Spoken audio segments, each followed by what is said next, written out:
السلام علیکم دوستو، آج کی کہانی کا نام ہے نادان بڑھیا۔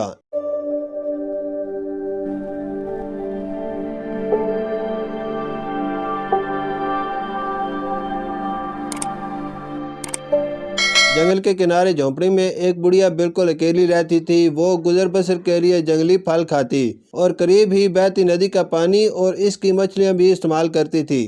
ایک دن بڑھیا مچھلی پکڑنے ندی کنارے گئی تو وہاں اسے ایک عقاب زخمی حالت میں ملا۔ بڑھیا مچھلی چھوڑ کر جلدی سے زخمی عقاب کو جھونپڑی میں لے گئی اور اس کے علاج اور مدد کرتی رہی۔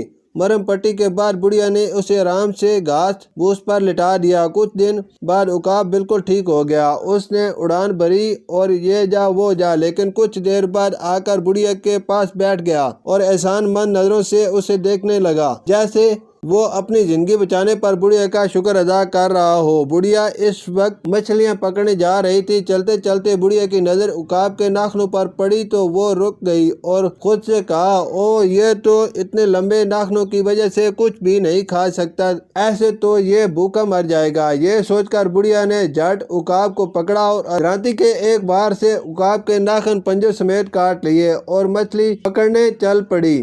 واپسی پر اس نے عقاب کو بے سود پڑے دیکھا تو مسکرائی اور خود سے کہا کہ سونے دو، بیچارہ تھکا ہوا ہے۔ پھر بڑھیا خود بھی سو گئی۔ شام کو جاگنے پر اس نے دیکھا کہ عقاب اسی حالت میں پڑا ہوا ہے۔ وہ عقاب کے قریب گئی۔ بڑھیا تو اسے سوتا ہوا سمجھ رہی تھی، لیکن عقاب زیادہ خون بہنے کی وجہ سے مر چکا تھا۔ بڑھیا شرمندہ سی سر پکڑ کر وہیں بیٹھ گئی، لیکن اب کیا ہو سکتا تھا؟ بڑھیا کی نادانی کی وجہ سے ایک قیمتی پرندہ اپنی زندگی سے ہاتھ دھو بیٹھا۔